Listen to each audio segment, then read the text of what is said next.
지난 1997년 미국 애리조나주에서 한밤중 끔찍한 살인사건이 발생했습니다. 한 여인이 칼에 찔린 채 집안 수영장에 빠져 익사체로 발견된 사건이었죠. 한밤중에 일어난 살인사건. 여느 사건과 크게 다를 바는 없었지만 그 사건의 전말엔 무언가가 숨어 있었습니다. 한 가정을 불행으로 몰아넣은 깊은 밤의 살인사건. 한 여인이 온몸을 44번이나 칼에 찔린 채 쓰러져 있었습니다. 미국의 주인공은 두 아이의 엄마이자 평범한 주부였던 야밀라 펠러터. 현장에 도착한 경찰은 놀랍게도 야밀라의 남편 스콧이 온몸에 피가 묻은 채로 현장 부근에 있는 것을 발견했습니다. 게다가 범행에 사용된 도구는 그가 새로 구입한 칼. 스콧이 범인이라는 것은 의심할 여지가 없어 보였습니다. 남편 스콧이 경찰에 연행되고 재판이 진행될수록 사건은 뜻밖의 소용돌이에 빠져들게 됩니다. 그것은 바로 스콧 펠러터가 자신은 목류병을 앓고 있었으며 자고 있는 사이에 벌어진 일이었기 때문에 아무런 것도 기억해낼 수가 없다라고 주장을 했기 때문이죠. 그리고 그의 부모는 스콧이 어린 시절 겪었던 목류병 증세를 증거로 제시하기도 했습니다. 살인을 저질렀으나 아무런 것도 기억해낼 수가 없다. 그것은 과연 사실이었을까요? 잠을 자던 중에 일어나 걸어다니거나 심지어 요리까지 한다는 목류병. 하지만 정작 본인들은 아무것도 기억하지 못한다고 하는데요. 살인에 대한 기억이 아무것도 없다는 스콧의 말처럼 목유 상태에서는 아무 기억도 없는 것인지 제작진은 궁금했습니다. 그래서 최근 목유 증세로 괴로움을 겪고 있다는 한 사례자의 수면다원 검사에 참여하기로 했습니다. 32살의 건강한 청년 김우석 씨. 그는 한밤중 잠자다가 일어나 무언가를 꼭 먹는다고 합니다. 밤에 새벽 2시, 3시경에 일주일에 한 지금 같은 경우는 4, 5회 정도 깨서 뭘 먹고 잡니다. 최근에는 결혼한 친구 신혼집에 가서 밤에 새벽에 일어나서 냉장고를 지지고 오해를 받았던 적이 있었고, 우석 씨는 심지어 목유 상태로 패스트푸드점에 가서 햄버거를 사 먹기도 했다는데요. 전문가는 그의 증상을 목유병으로 추정했고 잠을 자는 사이 뇌파와 안구 운동 등 수면에 영향을 주는 현상을 관찰하는 수면 다원 검사를 진행했습니다. 물론 옆에는 빵과 과자 등 먹을거리를 미리 준비했죠.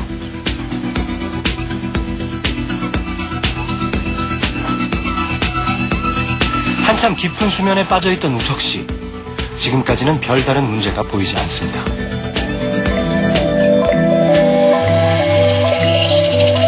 우석 씨의 행동에 변화가 보이기 시작했는데요. 몸을 뒤척이기를 몇 차례. 갑자기 자리에서 일어나더니 옆에 놓여있던 빵 하나를 들고 먹기 시작했습니다. 너무 능숙하게 빵을 먹고 있는 우석 씨.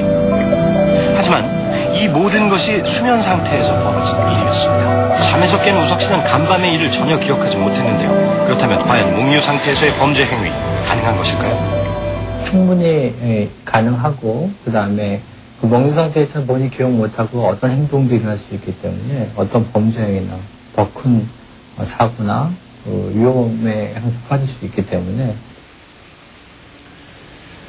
수면 전문가에 의하면 목유 상태에서는 아무것도 기억하지 못하기 때문에 스콧 펠러터의 주장이 진실일 수도 있다고 합니다.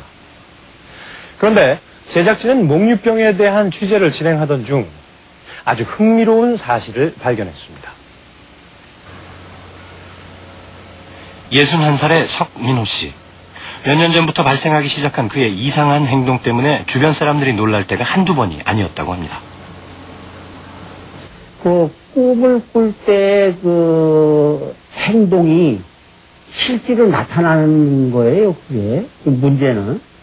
그러니까 몸으로 움직여서 그냥 뭐 상대방을 때린다 그럴 때는 그냥 주먹으로 휘둘러가지고 벽을 뭐 친다든지, 그렇지 않으면 뭐 불러서 그냥 이렇게 뒹굴다 보면 침대에서 그냥 떨어진다든지 뭐 이런 현상이 일어나죠.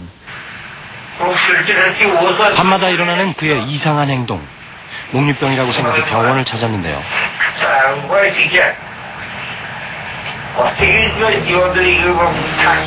뜻밖에도 그의 병명은 램수면 행동장애. 램수면 행동장애란 꿈을 꾸는 동안 근육의 힘이 아직 남아있어 꿈의 내용을 그대로 행동으로 옮기는 수면장애의 일종이었죠. 폭력성의 양상의 빈도를 보면 램수면 행동장애가 더 잦습니다. 그렇기 때문에 노년 환자가 많이 일어나는데 폭력성이 작기 때문에 램수면 행동장애 보는 사람들이 더 각별히 유의를 해야 될 점입니다. 잠잘 때 싸우는 꿈을 꾸면 어김없이 주위 사람이나 벽을 향해 주먹이나 발을 휘두르는 등 난폭한 모습을 보이곤 하는데요. 그래서 예전엔 두꺼운 가죽 혓대나 쇠사슬로 몸을 묶었다고도 합니다. 목류병과 굉장히 유사한 램수면 행동장애. 목류병 때문에 아무것도 기억할 수 없다는 스콧 펠러터도 살인을 저질렀을 당시 혹시 누군가를 죽이는 꿈을 꿨다고 합니다. 자신이 목류병이라고 주장하는 스콧 펠러터. 하지만 본인이 새로 구입한 칼로 한 번도 아니고 44번씩이나 찔렀다면 이것이 과연 무의식의 세계에서 가능한 일일까요? 혹시 치밀한 계획하에 저지른 범죄를 형량을 줄이기 위해 목류병으로 위장한 것은 아닐까요?